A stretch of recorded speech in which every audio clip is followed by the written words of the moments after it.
کہ اللہ مسبب الاسباب ہے، وہ اسباب کا پابند نہیں ہے، وہ اسباب کا محتاج نہیں ہے، اسباب اس کے محتاج ہے۔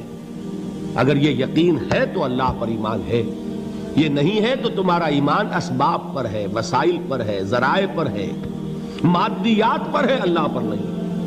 اس وقت کہاں راستہ تھا؟ کوئی راستہ تھا؟ سمندر ہے اور ادھر سے لشکر آ گیا ہے۔ کلا ان معی ربی سیہدین۔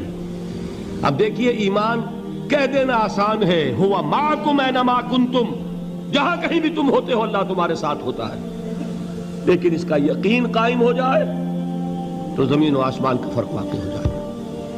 یہی بات ہوئی حضور کے ساتھ۔ غار ہے، چھپے ہوئے ہیں محمد الرسول اللہ اور آپ کے وہ یار غار ابو بکر صدیق رضی اللہ تعالی عنہ۔ اقبال نے حضرت ابو بکر کی شان میں چند اشعار کہے صرف، لیکن واقعہ یہ ہے کہ بھاری بھاری نظموں پر اور قصیدوں پر بھاری ہے، طویل ترین نظمیں اور قصیدے ہوں ان پر بھاری ہے۔ ہمت ابو بکر کی ہمت جو ہے، کشت ملت را جو ابر، جیسے بارش سے کھیتی اپجتی ہے، ابو بکر کی ہمت اور عزیمت اس امت کو اسی طرح سینچنے والی ہے۔ ثانیے اسلام و غار و بدر و قبر، وہ دوسرے تھے اسلام میں، دوسرے پہلے کون تھے؟ انا اول المومنین، حضور فرماتے ہیں سب سے پہلا ایمان لانے والا میں، دوسرے ابو بکر۔ ویسے ہمارے ہاں یہ چلتا ہے اختلاف، حضرت علی پہلے ہیں کہ حضرت ابو بکر پہلے ہیں، لیکن اس میں بڑی خوبصورت تطبیق قائم کی ہے علماء نے اور بہت صحیح ہے۔ چار کے بارے میں فیصلہ ہی مت کرو کہ کون پہلے ہے، ان کی ایک عجیب تقسیم کر دی ہے۔ آزاد مردوں میں، بالغ مردوں میں سب سے پہلے ابو بکر، بچوں میں سب سے پہلے علی، خواتین میں سب سے پہلے خدیجہ، اور غلاموں میں سب سے پہلے زید ابن حارثہ۔ بڑی پیاری تقسیم ہے، یہ چاروں ہی پہلے ہیں، ہر ایک کے لیے اولیت ہے۔ اور واقعہ یہ ہے کہ اگر زمانی اعتبار سے تعین ہوگا تو پہلے خدیجۃ الکبریٰ آئیں گی رضی اللہ تعالی عنہ، کسی اور سے بات کرنے کی نوبت بعد میں آ سکتی ہے، پہلے تو اہلیہ محترمہ سے بات ہوئی، آتے ہی پہلی وحی ہوئی ہے، ابھی تبلیغ کا حکم نہیں تھا۔ کس کو بتایا واقعہ؟ ابھی اپنی نبوت کی تبلیغ کا تو حکم ہی نہیں آیا۔ واقعہ کس کا ہے؟ وہ خدیجہ کا ہے۔ جب کہا ہے کہ خشیت علی نفسی، مجھے اپنی جان کا اندیشہ ہے، تو کیا جواب دیا خدیجہ نے رضی اللہ تعالی عنہا؟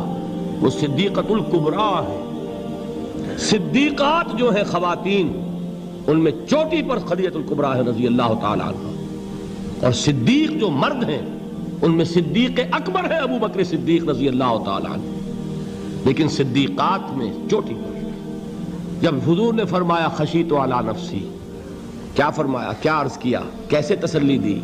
نہیں نہیں، اللہ آپ کو ضائع نہیں کرے گا، آپ غریبوں کے ہمدرد ہیں، آپ مساکین کے تکالیف رفع کرنے والے ہیں، آپ بیواؤں کی سرپرستی کرتے ہیں، آپ مسافروں کی خدمت کرتے ہیں، اللہ آپ کو ضائع نہیں کرے گا۔ یہ یقین ہے اس خاتون کے اندر۔ خیر وہ ایک علیحدہ بات ہو جائے گی۔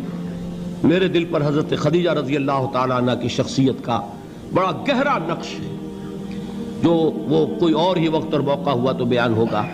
بہرحال اقبال نے ایک مصرے میں جو چار اولیتیں جمع کر دی ہیں، ہمتیں او کشت امت را چو ابر، ثانی اسلام و غار و بدر و قبر۔ اسلام میں حضور کے بعد پہلے کون؟ ابو بکر۔ غار میں حضور کے ساتھ کون؟ ابو بکر۔ بدر کی رات اللہ کا رسول سربسجود، وہ گھاس پھوس کی جو جھوپڑی بنائی گئی تھی، اور وہاں تلوار ننگی لے کر پہرا دینے والا کون؟ ابو بکر۔ اور اس حجرہ عائشہ میں محمد کے بعد سب سے پہلے دفن ہونے والا کون؟ ابو بکر رضی اللہ تعالی عنہ صلی اللہ علیہ وسلم۔ وہ جو معاملہ میں سنا رہا تھا غار ثور کا، حضرت ابو بکر بھی حضور کے خیال سے لرز گئے ہیں. آپ کو یاد ہوگا کہ جا کر پہلے تمام جتنے سوراخ تھے انہیں بند کیا ہے. ایک سوراخ رہ گیا تھا جس کو بند کرنے کے لیے کوئی کپڑا نہیں تھا. وہاں اپنی ایڑی رکھی ہے. تب کہا ہے حضور سے تشریف لائیے, اور اپنے زانو پر حضور کو لٹایا ہے. اور وہاں کسی موذی جانور نے کاٹا ہے. حضور کی آنکھ لگ گئی تھی. اس وقت اس بل کے اندر جو بھی بچھو ہے کیا ہے واللہ عالم, اس نے کاٹا ہے. اس کی تکلیف کی وجہ سے ابو بکر کی آنکھوں سے آنسو ٹپک گئے. حضور کے چہرے مبارک پر پڑے ہیں تو حضور جاگے ہیں معاملہ کیا ہے. ایڑی نہیں ہٹائی وہاں سے, مبادا وہ جانور وہاں سے نکل کر محمد الرسول اللہ کو کوئی گزن پہنچا دے. ابو بکر کی ایڑی ہے, جس طرح چاہے کھا لے, ختم کر دے, جان نکل جائے تب کوئی آنچ آئے محمد پر تو آئے, لیکن جیتے جی نہیں. وہ ہے ابو بکر. حضور کے خیال سے اس وقت حضور نے پھر اپنا لعاب دہن لگایا ہے, اور اس سے پھر آپ کی تکلیف ختم ہوئی. جیسے خیبر میں حضرت علی کی آنکھ دکھ رہی تھی, اس کو جو شفا حاصل ہوئی ہے وہ بھی حضور کے لعاب دہن سے ہوئی. تو بہرحال اس وقت انہوں نے کہا ہے کہ اے نبی یا رسول اللہ, اگر اس وقت ان میں سے کسی نے غیر ارادی طور پر بھی اپنے قدموں کی طرف جھانک لیا تو پکڑے جائیں گے. کیا جواب تھا اللہ کے رسول کا؟ لا تحزن ان اللہ معنا, اللہ ہمارے ساتھ ہے, کیوں گھبراتے ہو ابو بکر. یہ ہے ایمان باللہ, میرا مالک اللہ, میرا رازق اللہ, میرا محافظ اللہ, میرا مددگار اللہ, میرا پشت پناہ اللہ, میرا دوست اللہ. یہ دوستی ہے اللہ کی جو لب لباب ہے, حاصل ہے ایمان کا. اسی کا نام ولایت ہے. اولیاء اللہ کے سروں پر سینگ نہیں ہوتے. جس کے دل میں ایمان راسخ ہو چکا ہو وہی اللہ کا ولی ہے. جسے اللہ پر یقین ہو چکا ہے وہی اللہ کا ولی ہے.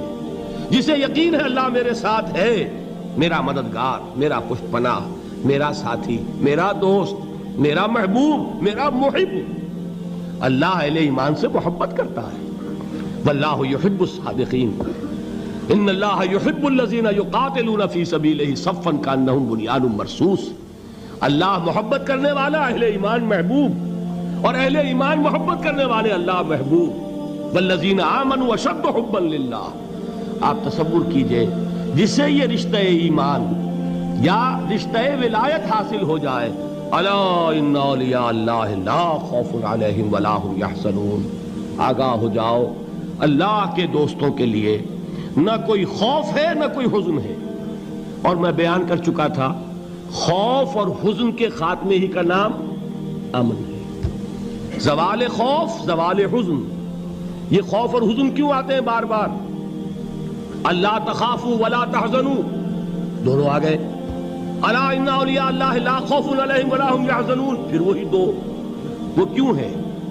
خوف ہوتا ہے کسی مستقبل کی بات کا, یہ نہ ہو جائے, وہ نہ ہو جائے, یہ نقصان نہ پہنچ جائے, یہ تکلیف نہ ہو, یہ غضب نہ آ جائے. خوف ہے مستقبل سے. حزن ہے یہ کیوں ہوا, یہ نہیں ہونا چاہیے تھا, یہ میرا فلاں چیز میرے ہاتھ سے جاتی رہی ہے, فلاں موقع نکل گیا, اب بیٹھے ہوئے ہیں اندر ہی اندر کوڑ رہے ہیں, صدمہ ہے اور رنج ہے. اور جو اللہ پر ایمان رکھتا ہے وہ جانتا ہے ما اصاب من مصیبت فی الارض ولا فی انفسکم الا فی کتاب من قبل ان نبرأها ان ذلک علی اللہ یسیر لکی لا تعصوا علی ما فاتکم ولا تفرحوا بما آتاکم واللہ لا يحب كل مختال فخور. اس زمین میں یا تمہاری جانوں میں کوئی تکلیف, کوئی مصیبت نہیں آ سکتی سوائے اس کے کہ جو اللہ نے لکھ دی ہو, اس سے پہلے کہ وہ ظاہر ہو. جس کو یہ حقیقت معلوم ہو گئی اس کو یہ طرز عمل اختیار کرنا چاہیے. جو چیز چھن جائے, جاتی رہے, چھوٹ جائے, اس پر افسوس نہ کرو. کس نے چھینی؟ دوست نے. دوست کے فیصلے پر شکایت. دوستی کو بٹا لگا رہے ہو, سرے تسلیم خم ہے جو مزاج یار میں آئے. اگر دوستی ہے تو پھر تو تمہیں گردن جھکانی چاہیے کہ ہر چہ ساقی ماریخت عین الطافست, جو بھی میرا ساقی میرے پیالے میں ڈال دے اس کا کرم ہے. جو اس کی طرف سے آئے اس پر کوئی رنج نہیں, کوئی صدمہ نہیں, کوئی غم نہیں, کوئی شکایت نہیں, کوئی شکوہ نہیں. اور جو ہوگا وہ اس کے اذن کے بغیر نہیں ہوگا, اور اس کا اذن ہوگا تو یقیناً میرے لیے خیر ہی خیر ہے, چاہے وہ ناگوار شے ہو. بظاہر مجھے اچھی نہ لگ رہی ہو، میری شارٹ سائٹڈنس میں مجھے وہ نظر آ رہی ہے کہ میرے لیے بری ہے، لیکن قرآن نے کہا ہے عسیٰ ان تکرہوا شیئا وہو خیر لکم وعسیٰ ان تحبوا شیئا وہو شر لکم واللہ یعلم وانتم لا تعلمون۔ ہو سکتا ہے تم کسی چیز کو ناپسند کرو، درحال ہے کہ اسی میں تمہارا خیر ہو، اور ہو سکتا ہے تم کسی چیز کو پسند کرو، درحال ہے کہ اس میں تمہارا شر ہو۔ اللہ جانتا ہے، تم نہیں جانتے۔ جب مجھے یہ بات معلوم ہو گئی، میں نے اپنا معاملہ اللہ کے حوالے کیا۔ سپردم بے تو مایا خیش را تو دانی حساب کم و بیش را، اے رب جو تو چاہتا ہے وہ ہو، تیرے علم میں جو شے میرے لیے خیر ہے وہ ہو جائے، میری کوئی پسند نہیں، میری کوئی چاہت نہیں، یہ ہے راضی برضائے رب۔ اکبر الہ آبادی نے اسے کہا ہے رضائے حق پہ راضی رہ، یہ حرف آرزو کیسا، خدا خالق، خدا مالک، خدا کا حکم تو کیسا۔ جب میں آ گیا بیچ میں، میری پسند، میری مرضی، میری خواہش، میری چاہت، یہی تو شرک ہے۔ ما شاء اللہ کان وما لم یشاء لم یکن، جو اللہ نے چاہا وہ ہوا، جو اس نے نہیں چاہا نہیں ہوا، اختیار اس کا ہے، میرا تو نہیں۔ رضائے حق پہ راضی رہ، یہ حرف آرزو کیسا، خدا خالق، خدا مالک، خدا کا حکم تو کیسا۔ اقبال نے اسے کہا ہے فارسی میں، اب آپ کہیں اس کا ترجمہ بھی کرو تو وہ مجھے ذرا اس وقت کچھ بہت ہی بدذوقی کسی بات نظر آئے گی۔ جائیے پوچھئے کسی سے جسے فارسی آتی ہو، برو کشید ز پیچا کے ہست و بود مرا، چے اقدہا کے مقام رضا کشود مرا۔ مجھے تو تمام پیچ و خم سے نکال دیا اس مقام رضا نے، میں راضی برضائے رب ہوں، جو فیصلہ اس کا میں اس پر راضی۔ تو کہاں کا حزن اور کس کا خوف، یہی زوال حزن اور زوال خوف، یہی ہے امن، یہ نتیجہ ہے ایمان کا۔